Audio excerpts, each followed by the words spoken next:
Well, greetings, everyone. Welcome to the Wednesday, November 19th, 2014 episode of Free Webinar Wednesdays. This is Eric Cook, and I'm with WSI Internet Consulting, where we work with businesses and organizations on helping them better understand and leverage the power of the Internet as a strategic business tool. You can learn more about me and WSI online at www.poweredbywsi.com. With me this week is my good friend and Free Webinar Wednesday partner, and I missed you last week, Mr. Jeff Simpkins. Jeff, say hello to everybody out there in Free Webinar Wednesday world. Greetings, everybody. This is Jeff Simpkins. I'm with Community Bank Consulting, Inc. And you can learn more about me and Community Bank Consulting, Inc. online at www.communitybankconsulting.com. Excellent. So I know we have a tradition of going through weather reports, and I got to tell you. We do. It's friggin' cold here today. Yeah. What's up with the whole? I don't know, but at least we don't have weather? 6 feet of snow. Yeah, we don't have 6 feet of snow like Buffalo. Yeah, I saw some of those pictures on Facebook and other social channels where the snow was rolling in over the lake, and it just looked like a gigantic wall, almost a tsunami of snow. So those folks, and of course here in Michigan, we've got friends of ours up in the UP and even northern lower Michigan that have got 2 feet plus of snow. So we've got a little bit here, but they're saying 40 degrees and rain coming this weekend or early next, and it'll all turn to mud and slush, which is unfortunate. That's the cycle that we go through these times of years or this time of the year. So it's pretty now, but it's probably going to get really yucky and nasty, which just means as the doggies go outside to do their business, muddy paws and carpet stains are coming back into the house. As a dog owner yourself, I'm sure you can appreciate that. So, yeah. Fortunately, the house that I'm in now, I knew that how much I love dogs and decided to go with hardwood everywhere. So it's pretty minor when they come in a little bit muddy. Yeah, well, that's good foresight on your part. So we weren't that smart, unfortunately. So, well, let's go ahead and we'll get rolling for today. As a reminder, those of you that are joining us for the first time, we record all Free Webinar Wednesday sessions and made them available at freewebinarwednesdays.com. So as we walk through today's presentation, if there's something that you want to catch or go over, or maybe you want to share with friends or colleagues, you can certainly do that. And if you have a question or a comment during today's discussion, we also encourage that and love to hear from our live attendees. If you're listening to this on a recording, it's going to be a little difficult for you to ask a question. But if you're attending live, you can always go ahead and type your comments in the chat box, which is in your control panel, most likely located in the upper right-hand corner of your screen, and you can go ahead and kind of access it that way. So we'll look forward to any questions that you may have. So today's discussion, I was kind of inspired, and one of the really cool things that I love about being part of WSI, and those of you that may not be familiar, I gave my intro, but WSI is a global franchise organization with consultants in about 80 countries around the world, and we all specialize in digital marketing. And as you may or may not know, Jeff and I tend to spend a lot of our time in the banking and the financial services sector, but being part of such a large organization, I'm frequently made aware of different things and trends that are going on in the world of digital marketing and social media. And so as we were kind of coming up with some topics for today, one of my colleagues actually from Canada shared an article off of Search Engine Land, which is one of the websites that I go to, but you can't catch every article.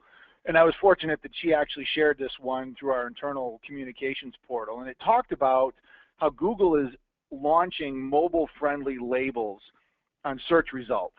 And we've talked on Free Webinar Wednesdays a couple of times about the importance of having a mobile strategy and how in 2013 mobile traffic was going to surpass desktop traffic when it comes to internet usage and all sorts of other reasons why mobile needs to be something you need to consider. But this article just reinforces that from Google's perspective, and we've been encouraging our clients all along to make sure that if we don't have a mobile site, we need to look at redoing it or including a mobile version. And for anybody that's brand new, we just automatically include mobile and responsive as part of our engagement.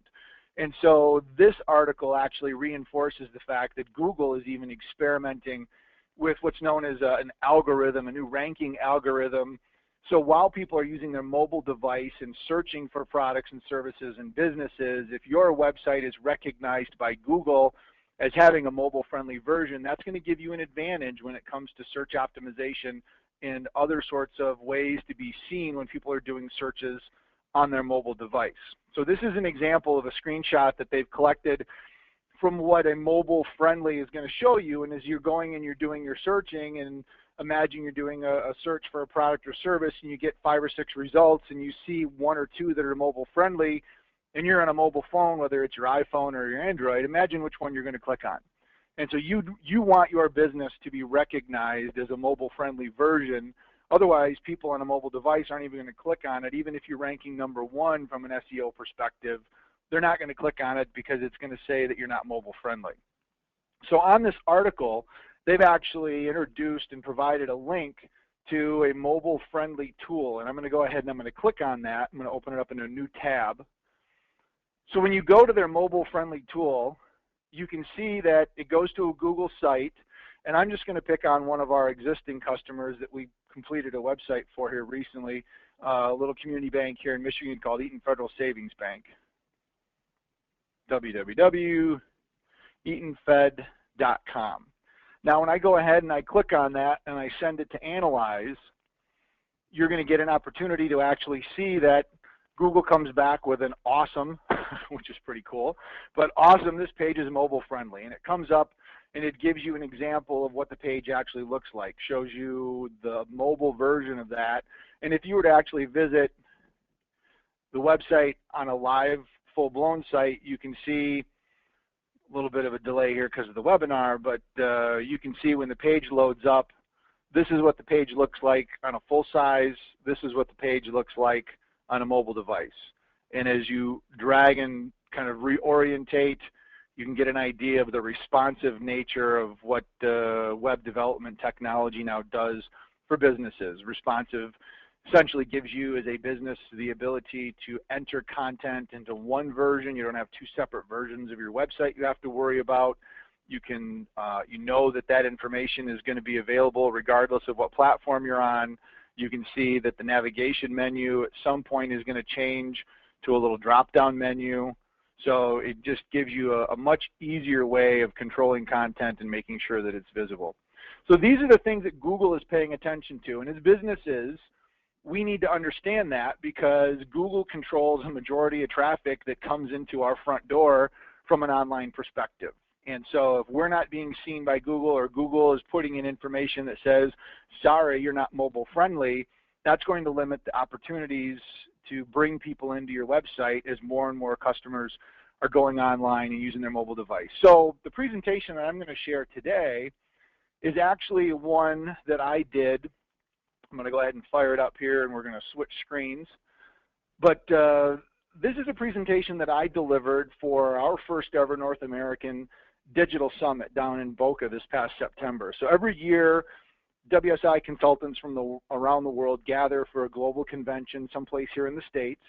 But this year we actually had a day before our conference started where we did a digital summit, and we invited customers to actually attend and learn about all the different things that are going on in the world of digital marketing. And certainly mobile was one of those topics, but we had discussions regarding search optimization and social media and analytics. And I mean, there's a variety of different topics that we had, which it was a really great session, and I think those that attended found it really, really beneficial.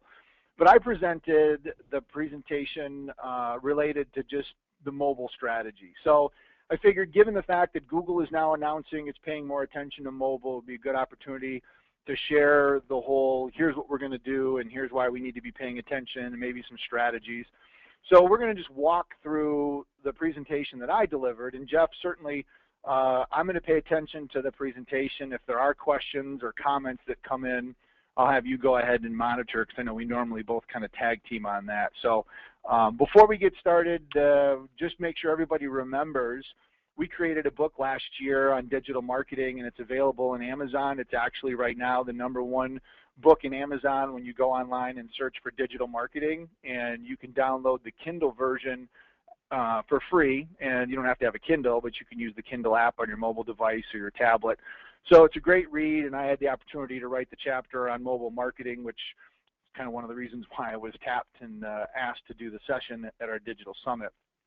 But the presentation really walks through some background and some statistics, and got a little funny picture here, which of course, you know, there's always funny pictures on the internet that you can find. I love the fact that the gentleman, the dad is, you know, hanging onto a mobile phone, but he's also got a pager there too, and the kid's got a bag phone, which I remember actually having a bag phone when I was little growing up, and thought that was just the coolest thing, was like the Jetsons riding in the car with mom and dad when they had their bag phone. But we're going to then talk about the primary elements around a mobile strategy, kind of compare the difference between a mobile web versus an app, and some of the social engagement and email and some other things related to it. If anybody's interested in receiving a copy of this, my contact information is at the end. You can just shoot me a note, and I'll be happy to share the presentation with you. But getting an understanding of the background of the mobile device, we've really seen an evolution of really 3 screens of communication. The first came along with the television, and that took us out of the radio where we could actually see things. And then the internet came around with computers and the browser, and now we could actually interact. Blogging became kind of a way to interact with each other, and then social media. And of course now we've got, you know, the mobile device. And when the phone was mobilized, I don't think anybody really had the foresight or kind of the vision, unlike the folks at Apple, that this mobile device, the telephone, would actually turn into some sort of a little computing, you know, mechanism. And you know, the device that I'm carrying with me now actually has more RAM and greater storage capacity than the first file server that I bought when we took the bank that I worked at back in the early 90s on a local area network, which is really pretty amazing if you think about it. Unilever, which is a very large global organization, their chief marketing officer has this quote that I like to give is, you know, mobile is going to have a bigger impact than the internet. And it's kind of a vague comment, but it's a powerful comment in the sense that, you know, mobile is going to really be where not just the internet goes, but communication and data and interactivity and all the other things. You know, the globalization of internet access to the rest of the world isn't going to happen on $100 laptops like I think they envisioned a few years ago. It's going to be on inexpensive mobile devices that are going to get internet delivered through things like drones and hot air balloons and other sorts of you know, floating mechanisms that deliver internet access down to the rest of the world. So looking at some statistics, you've got almost half of social media, 47% access social media every single day from their smartphone. As we take a look at the evolution of the smartphone over 2009 versus 2011 versus last year, these are the number of mobile phones that mobile phone subscribers who actually own a smartphone. And you can see, you know, 65% of us that are using a mobile device now, it's a smartphone with a screen and apps and all sorts of other capabilities. When we take a look at the tablet device, which is actually growing even faster than what the mobile device did, you can see back in 2009, the tablet, starting with the iPad, really didn't even exist. 2011, and now we're up to almost 30% in 2013. These are just homes that have a television that own a tablet. And we'll talk a little bit about the concept of co-browsing and the fact that people actually, you know, are not just watching television anymore. They're actually watching TV and interacting with it through their phone or their tablet device. When asked what upgrades people are going to do within the next 6 months, you can see that especially in the 18 to 24-year-olds, the majority of folks, almost 50%, are going to upgrade their smartphone. Total United States, 30%. Some upgrades in computers and gaming consoles, but you can see that, you know, smartphones are definitely where the upgrades are taking place. One of the reports that I also referenced, and I've been referencing this for a number of years because it's done on an annual basis, but Mary Meeker works for a consultancy, and she puts together a State of the Web report every year. So you can go back. I've provided a shortened link here, that bit.ly Mary Meeker 2014. You can go and take a look at the report for this year, but you can also go back and figure out the different years that were preceding this to see what exactly she predicted, or the state of the internet and state of the web, and some of the statistics I pulled out that relate just to the mobile device that further reinforce what it is that we're doing. So you can look at the growth rate, and again, reinforcing the fact that tablets didn't exist in 2009, but you look at the growth rate that tablets have actually experienced, which is the yellow line there, and then you look at the desktop PCs and how notebooks, you know, these are kind of the larger scale devices, but you can see where tablets are now surpassing both desktop and laptop computers, because it's easier. Most of the folks that I know that are buying computing devices for parents or grandparents aren't getting them desktops or laptops. They're getting them an iPad or some sort of a tablet device because it's easier to use. You don't have to worry about booting it up. The apps are simple. Typing is much less required because it's just point and click with your finger. It's a whole lot easier to interact with. You don't get the blue screen of death or any sorts of other traditional computer related issues. So you can see the tablets, thinking about the growth rate, there's a lot of opportunity. These are the number of users that are actually using the different devices, and tablets are growing, but you can see that there's not nearly as many of them in the world as the other devices. So there's pretty significant opportunities for tablet growth.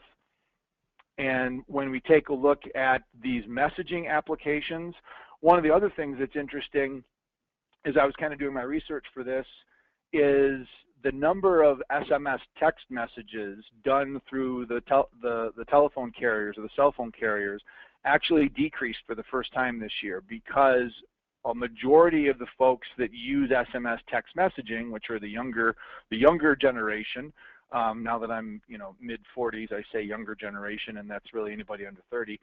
But the younger generation are using these apps to actually communicate back and forth with one another instead of text messaging, because they can get on WhatsApp or Snapchat and send pictures, some of these other ones that are actually taking traffic away from the cell companies.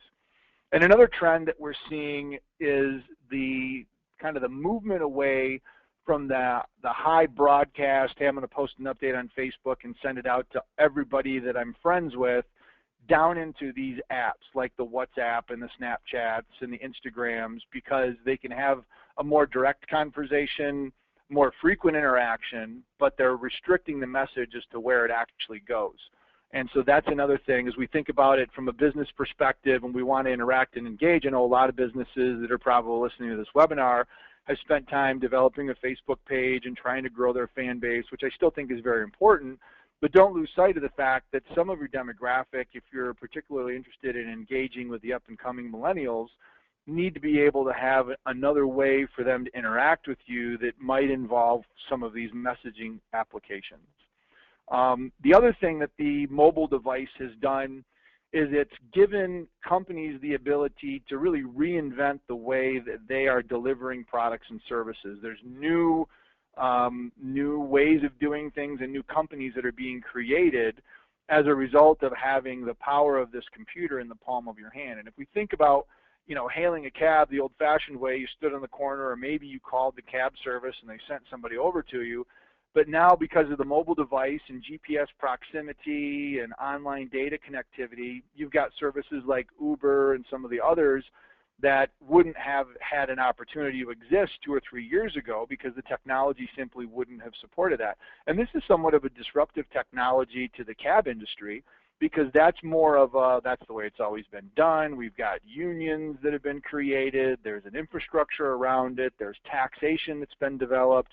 And now Uber comes along and they don't have a union, and there's people that are driving for Uber that, you know, I got a car, I got some free time, I'm just going to go ahead and moonlight and do it, you know, this way and get paid directly through, you know, the Square app or other sorts of online payment systems.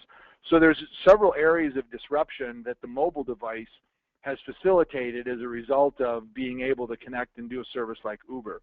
Another example that I like to give is leveraging the crowd's input and being able to kind of play off of the intelligence that everybody else is giving back into the network. And, you know, used to be if you had to go from point A to point B, you got your map out, you kind of figured out where you needed to go, and that's what got you there. And Google Maps came along and started giving data back to you as a result of it seeing people using the app and maybe going a little bit slower in traffic, and some of the routes might turn yellow or maybe even red to indicate that there's a stoppage, but you really didn't know exactly what was going on. It just communicated back because it was able to kind of tap into the big data.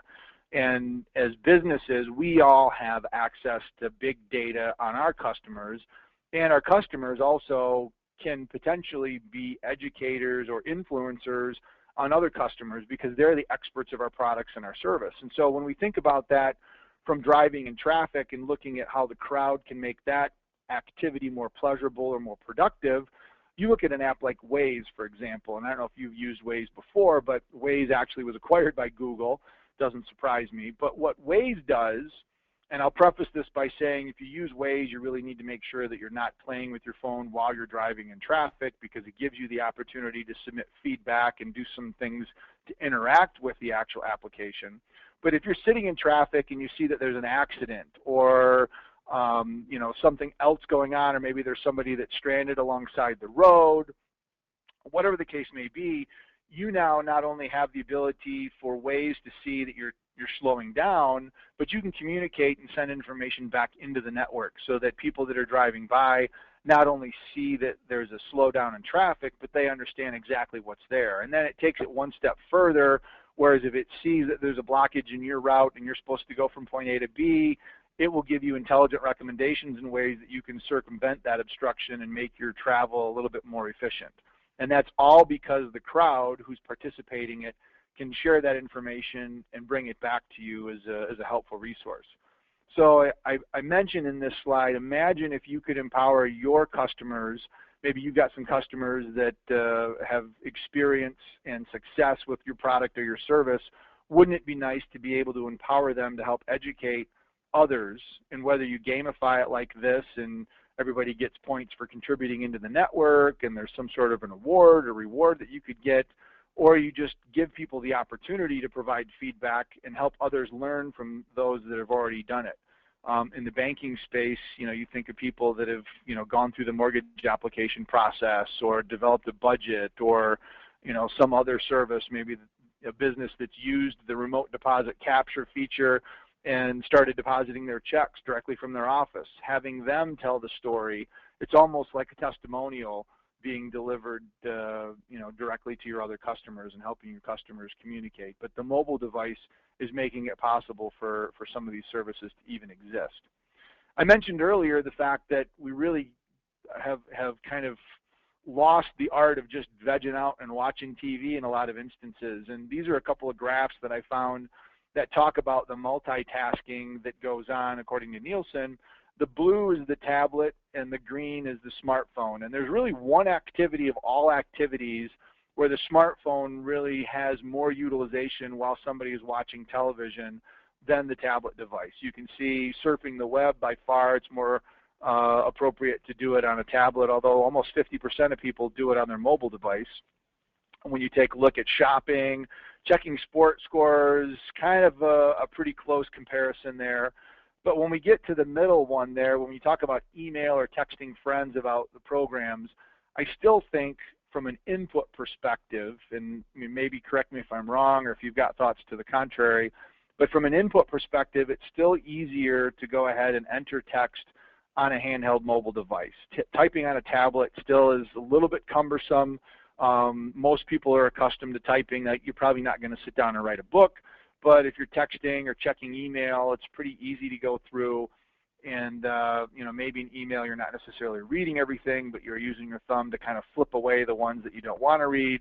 Junk mail, go to this later. You click open and read, give a quick response. So we're doing this either when the show gets boring or during commercials. Of course, if you've DVR'd the show, then you know, you can kind of go ahead and skip through everything, and you're probably not using your mobile device anyway. But I thought it was interesting to see that while watching television, there's a growing, I guess, a growing audience of people that are multitasking on their tablet and their mobile device. I don't know how many of you that are listening actually watch the show Walking Dead, but one of the things that I think is cool, and whether you like zombies and blood and gore or not, they do a really good job of engaging with their audience. And when you start, they give you keywords that you can enter in for contests. You can go ahead and vote. After the show is over, they have another show called The Talking Dead that's hosted, and they have interaction and quizzes. So it really pulls the viewer into the experience of being part of the Walking Dead show, and that's kind of a neat way. So if you haven't seen it yet and you just wanted to, if you're not freaked out by zombies, it could be something maybe you'd want to take a peek at and just check out just to see how they're interacting and pulling people in with traditional media and the mobile device. The mobile lifestyle, when we look at Google, and according to some of their statistics, almost 60% of us are using it while we're waiting in line. We're bored, we hop on, check our Facebook, check email. We use it while we're eating, and chances are you're taking a picture of your food and sending it up to Instagram or posting it someplace. We use it while we're shopping, and it's usually barcode scanning or maybe doing price comparisons. And then, the number of searches that are being done on a mobile device, which is the reason why Google is paying attention to mobile-friendly websites, because if you're doing a search for a product and service and you're on your mobile device, Google wants you to find a mobile version of that website so that you're going to have a pleasant experience when you finally get there. When we talk about tablets versus phones, I know a lot of people in the past had lumped these together as just mobile devices, but they actually have different personalities.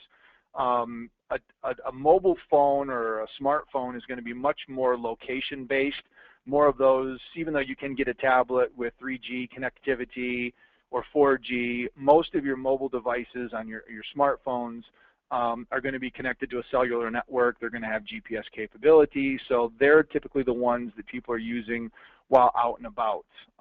It's much more of a lean-in versus a lean-back experience, and by that what I mean is not just because maybe the type is a little bit smaller and you got to lean in to read it, but on a mobile phone, a smartphone, you're going to be more apt to kind of lean in. It's a little bit more of a private experience.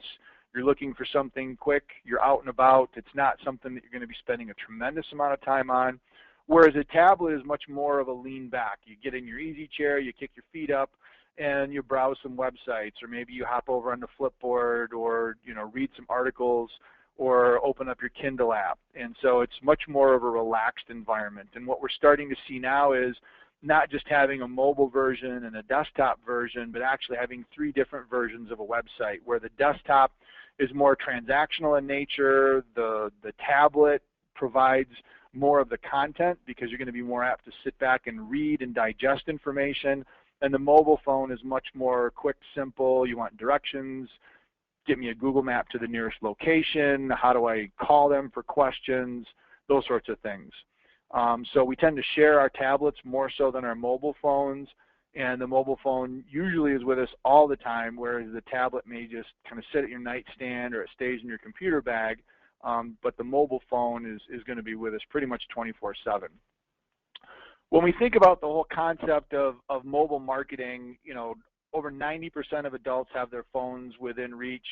I know I'm one of those. I sleep with it right next to me. It's my alarm clock. It's my actual clock, which, good or bad, don't judge me, but that's the way it is, and I certainly kind of fit that first statistic. A quarter of Americans are only using their mobile device to access the internet now. And then when we do search online and we do it on our mobile device, a majority of those, you can see 9 out of 10, actually lead to some sort of an action where you do a search and you click through to the site and you do some looking, and those are going to likely lead to a purchase. So when we think about how prepared are we as a business to communicate on our mobile kind of format, these are lucrative searches and lucrative opportunities that we don't want to ignore. So hopefully you can kind of get some of the message here that it's a pretty important thing. Paying by phone, actually, you can see that there's a variety of different ways that people have made it now part of their purchase process. And being in the banking sector, this is obviously an area that we pay attention to, but you've got RFID and close proximity. You've got Apple Pay, which came out, which unfortunately isn't in this slide deck. If I'd been thinking, I would have dumped an Apple Pay in here. But the tokenization of actual payments, and even some of the new systems that are coming out, like Currency, which is actually replacing Apple Pay and Google Pay and Google Wallet in some merchant locations, because it's another avenue for them, and they're trying to save even greater costs and not avoid the fees that Apple Pay and Google Wallet are actually charging. So we're using the actual mobile device as a payment mechanism now. When I do the live version of this, it's a little bit easier to get some interaction. I'm not going to require that people go ahead and hold their hands up and vote. But when we look at the percentages of executives, and if it's over or under 50% that are doing different sorts of activities, it's some of it's surprising, some of it's really not. So I'm just going to go through and kind of reveal some of these. But sending more than 20 emails per day from a mobile device, executives, 43% of executives are doing that. Have between 10 to 50 apps on their smartphone, executives 67%. 63% of executives are actually using Facebook on their mobile device. And what surprised me is there's fewer executives using LinkedIn on their mobile device than using Facebook. And you would think it would be the other way around, because executives would be more business orientated, but it could be a result of the functionality of the LinkedIn app versus the Facebook app, or maybe they see their phone as being more of a social tool and they're using LinkedIn on a desktop. But I thought that statistic was a little interesting. Have more than 100 songs stored on their phone. Not very many of the executives are using their devices for media and song players. Turn off their phone or silence it only when they're asked, almost half of them. They just leave it on all the time. And then watch sports or other mobile activities. I think a lot of people would expect the executives would be much more into watching sports on their phone, but you can see less than a quarter of those are actually using their mobile device for watching sports. So this was provided by the folks at Sprint. Thought some of these statistics were kind of interesting. I don't know whether any of those are shockers to you. Again, I thought the LinkedIn versus Facebook utilization was probably the one that stood out the most. And app utilization, I thought that was pretty heavy. I don't know as if executives, I would give them maybe 50 apps isn't a lot, but I would suspect that they would probably not have that many apps. So I noticed that there's a little bubble in the question window, Jeff. I don't know if that's one that we need to address now, or if we want to just kind of continue on. I'll do a quick pause and a little sip of coffee. We certainly can. Dave is asking, do you think the new Facebook app for business will impact that LinkedIn? Oh, the LinkedIn. He's asking, do you think the new Facebook for business app will impact that LinkedIn will impact that LinkedIn statistic even further? Sorry, it took me a minute to decipher what you were saying, Dave. Wasn't you, it was me reading. Yeah, there we go. Maybe you need the extra cup of coffee, Jeff. I'll share some of my cup with you. Wake up a little bit, maybe. It's the cold weather. It's got us in hibernation mode. Yeah, that's a great point. And what Dave's referring to there, if you haven't caught it yet, Facebook announced just within the last couple of days a separate network, and I think the details are still yet to be rolled out, but I think in theory they're developing a separate network, or maybe a separate portion of their existing network that businesses can use, that is going to be not as personal social as maybe what their existing Facebook platform is, and it's targeted specifically at businesses. And I think what they're trying to do, something maybe similar to like a Yammer, if you may have heard of that, which is kind of like a Twitter for business, is facilitating a way for businesses to socialize their internal network and to be able to operate as a social network, but do it within the confines of their own organization without the risk of all the information going out to the rest of the world. So I'll be very curious to see exactly. I haven't had a lot of time to dig into the Facebook for Business, whether it really is a competitor to LinkedIn, or if it's just a different version of Facebook that tries to socialize the business environment more so. But I'm keeping an eye on that, and I'm very curious to see how that's going to go. I know one of the things that we announced at our conference in Boca was our own internal socialization tool that we've developed that we're using internally within the WSI network, but it creates a social-like environment for us to share information privately, and that's one of the ways that I was able to get that link to that that article that I shared at the beginning of today's webinar that showed you the mobile testing tool and some of the other things that are going on over at the folks at Google. So I'll be very curious to see how that evolves. One of the other things that Facebook just announced as we're talking about Facebook and mobile is many of you may be familiar with Facebook groups, which is a private way that you can create a restricted collection of individuals to talk about specific things. Our bicycle racing team has a group that we only have access to as team members where we can share private information. On the iPhone, they've actually rolled out a groups app, very similar to how they unbundled the Messenger chat feature in a Messenger app. They're now unbundling the group functionality to make it easier for groups to stay connected with one another right on their mobile device. So they're obviously putting their money on the mobilization of their network and finding different things that they can go ahead and pull out. I don't know whether the Facebook for Work is going to have any sort of a mobile-only version at this point, or if it's going to be primarily desktop orientated, but you know, the group functionality for the mobile app on Facebook, at least for iOS users, is something to also take a peek at, which might be kind of cool. Any other questions? No, sir. Okay. So when we take a look at what people are doing on a mobile device, well, I've answered all those questions. You've hopefully been able to digest a little bit of this, but you can see mobile versus desktop. Obviously, the mobile device is also a camera, it's also a GPS, it's also a gaming device. So you can see all the different things, you know, stacking up at the top that people are doing in the green versus the blue. So I don't think there's really any surprises there, but further reinforcing the power of the mobile. And then when we talk about the multi-screen world, majority of media consumption is screen-based. So, you know, daily, you know, consumption on smartphones. When we talk about moving from multiple devices, maybe you start on a smartphone and go to a desktop or vice versa.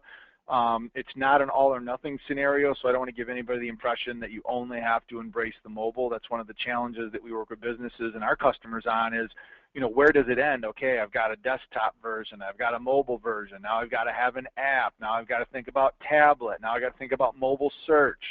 You know, where's the light at the end of the tunnel, or is there one?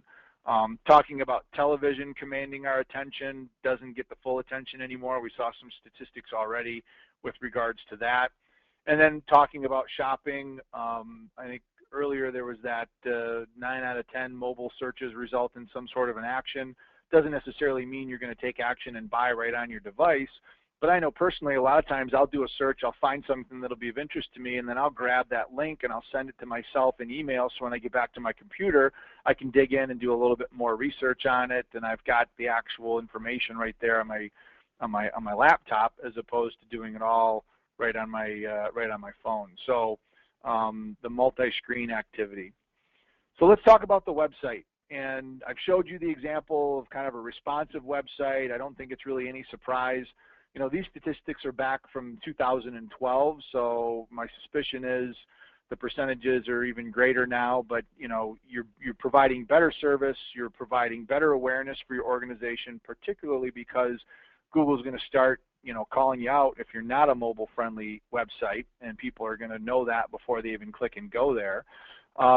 So when we talk about mobile, you know, obviously finding your company, reviewing, purchasing, but unfortunately, and if you've not done this, you know, I strongly encourage everybody to go back to their website on their iPhone or their Android or a tablet and pull up your website address and turn it horizontal and vertical, and you know, how easy is it for you to actually navigate and go through the different pages of your website? Or do you have to do, you know, finger aerobics basically in order to get your page to load and everything to come up for you? So when we talk about these Just usability to comment on issues, that, Eric. Yes, sir. Just to comment on that, you know, many of us that are in businesses that it makes sense, we might use blogging software for our website. And one of the things that I did for Community Bank Consulting, Inc. was I actually went in the last few months and changed my template to a mobile-friendly template for my website. So that's something that you can do that's easy, and if you're using something like WordPress or TypePad,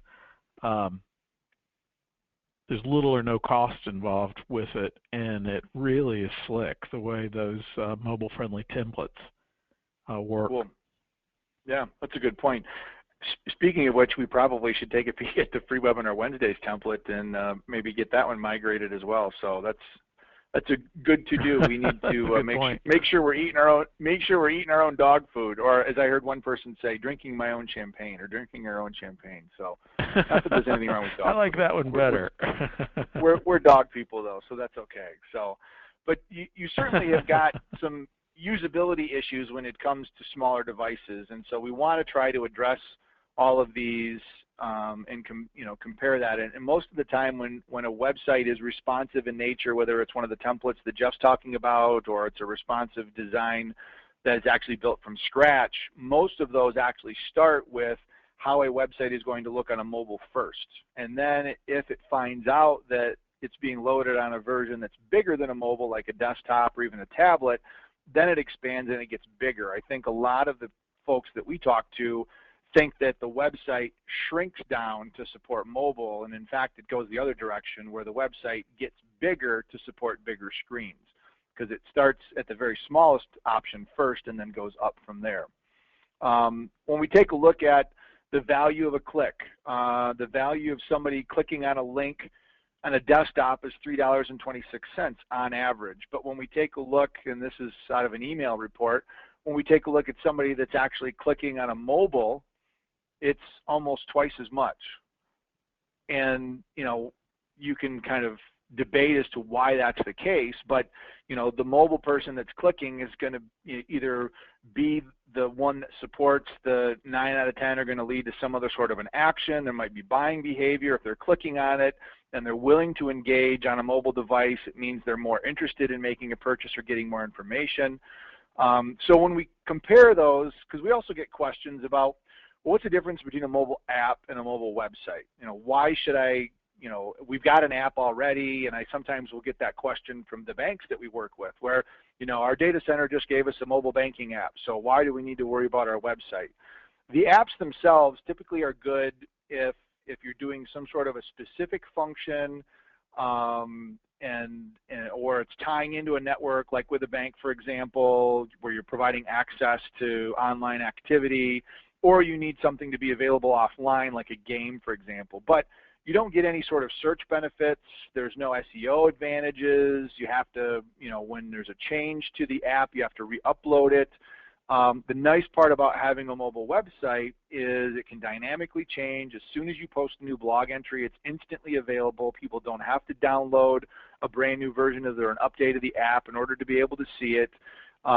You don't have the opportunity to be deleted from the system. I know there's a few apps that have been introduced into the iTunes or the Apple or the iTunes or the Google Play market that have grown in popularity, and then they disappear, and somehow they violate terms of service and they go away. So you've got much more control over the mobile version of your website as well. And we've already talked a lot about the fact that Google is providing some clear and conspicuous signs as to your mobile friendliness when doing searches online. So a traditional desktop would be there on the left-hand side.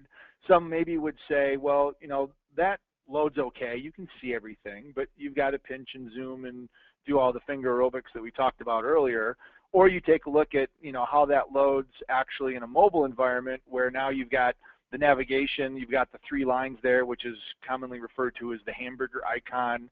The banner's a little bit easier. The links are more, they've got more white space around them, so it's a little bit easier to touch. You can see the navigational elements down below, forward and backward. So you've just got a much better functionality with a mobile website than with loading a mobile-friendly version into a browser.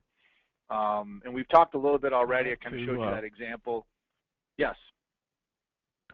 Have to say I'm pleased to report that it looks like Free Webinar Wednesdays is mobile friendly on both the iPad and the iPhone.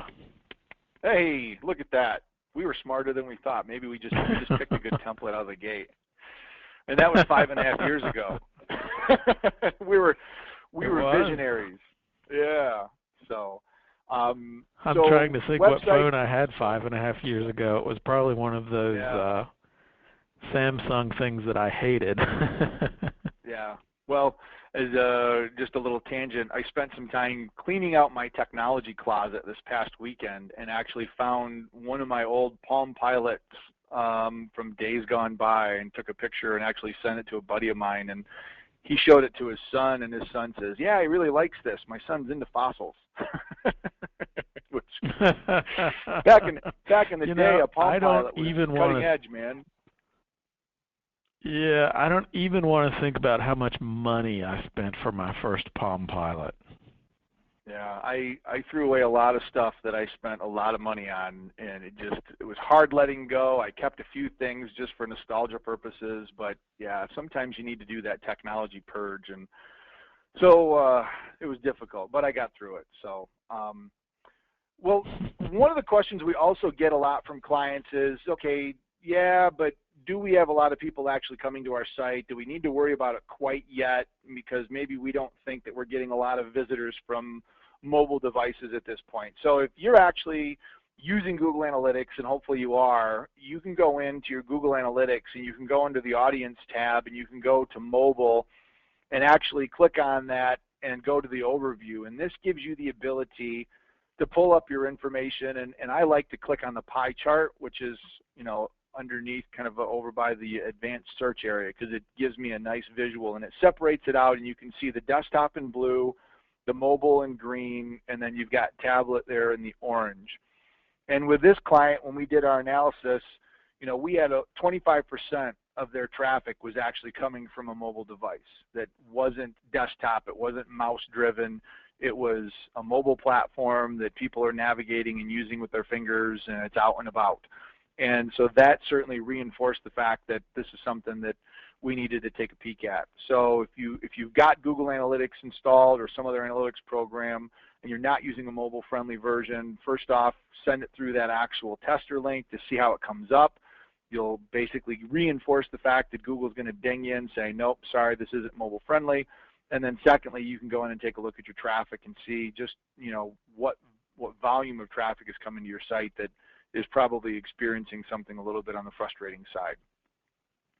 So it's no surprise that the mobile device is used more and more now for social engagement. So you can see a lot of these platforms that are starting to really embrace the mobile platform, particularly, some of these you can't even get a desktop version. It's mobile only. Snapchat, you can't use it on the desktop. You got to use it on a mobile. Instagram, Vine for mobile video, you're out and about. So using your mobile while you're out there, some other statistics, even advertising and spending money trying to attract eyeballs. Mobile advertising is 30% of Facebook's ad revenue, and it's growing on a daily basis.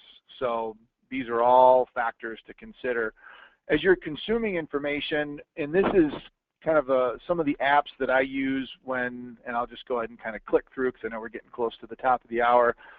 But there was the statistic that talked about the number of times you're using your mobile device to actually read content, maybe while you're standing in line, which is pretty typical for me. A couple of my favorite apps, and I know I've talked about these before on the show, but Flipboard and Zeit are two of my all-time favorites. And so I'm just going to give you a quick example of how actually I use the Zeit application and kind of sharing some information with my audience. Not necessarily really promoting me as a digital marketing person or, hey, let me build your website for you, but sharing some thought-leading information that just kind of gives me some engagement. So I punch in Zeit, and Zeit gives you the ability to subscribe to different categories or topics, and one of them that I subscribe to is motivation, because everybody likes to be motivated, everybody's got goals, everybody wants to be better organized and get more done. So it's a pretty safe bet that when you share information about motivation, it's probably going to be of interest to folks that you're connected with. So here's an article that I've found. You can go in, you can read the article, and then within your mobile device, you've got the share capability that gives you the ability with any of the apps, and I'm kind of an app monger, but you've got any of the apps that are installed on your phone, you can go ahead and promote and send directly to LinkedIn. Buffer is one of my favorites because you can post it out to a variety of networks at the same time. You can copy the link to a clipboard and send it to somebody in a text message. You can email it to yourself so that when you get back to the office, you can just print the article off and just hand deliver it to somebody that you think might be interested in reading it. But there's a lot of ways you can go ahead and use your mobile device for finding great content. And you know, I even use the app there at the bottom, Evernote, for saving some of these in a little clipboard where I've got my own little scrapbook and tagging things out. Thinking about when you're sending email, if you're using Constant Contact or any of the other email services, majority of email now is being read first on a mobile device, so you can see the number of people that are actually doing things on smartphones, and email there is the number one. You take a look at the mobile friendliness of email, whether it's desktop or mobile aware, and now you've got mobile responsive templates that are starting to come into play. I know we had Ron Cates from Constant Contact on last month or a couple months ago, and talked a lot about email and Constant Contact. You know, they've got a plethora of mobile-friendly designs that you can use to promote your business, and when somebody pulls up your email on a mobile device, they're going to be able to read it and interact with it. If you get an email that's not mobile friendly, you can see what happens to it. It automatically gets deleted. Now, the good news is people aren't unsubscribing right away, but that's the next highest thing, is if you're not connecting with them the right way, they're just going to delete it and go on, or worse yet, they're going to, you know, penalize you and they're going to opt out. So keep in mind that when you're sending email marketing. And then we'll talk a little bit about text messaging. And even though I said text messaging is on the decline, it's still a very popular way of communicating right directly into the back pocket or the hip pocket or the front pocket or the purse or wherever people are carrying their device. So you can see text messaging. Typically when you get a text message, it's from people that you know and trust because you've opted into it. You don't get a lot of text message spam. So if you do get an opportunity to communicate with your customers through text messaging, make sure that you respect that and treat it with utmost care. Because when somebody gets that, you're going to see that they're going to do more action-orientated things as a result of it because they've asked for it. And if you abuse that privilege or you're sending them junk or things that aren't going to be of interest to them, they'll leave you very, very quickly. An SMS is different than an MMS, so what we're really talking about here is the text version, which is the short message, because you know not a lot of businesses are sending multiple or multimedia messaging with images or videos. You have to be careful because you know not everybody gets free text messaging these days. So if you do have a text message program that you decide to start up, make sure that you disclose that you know typical message rates will apply.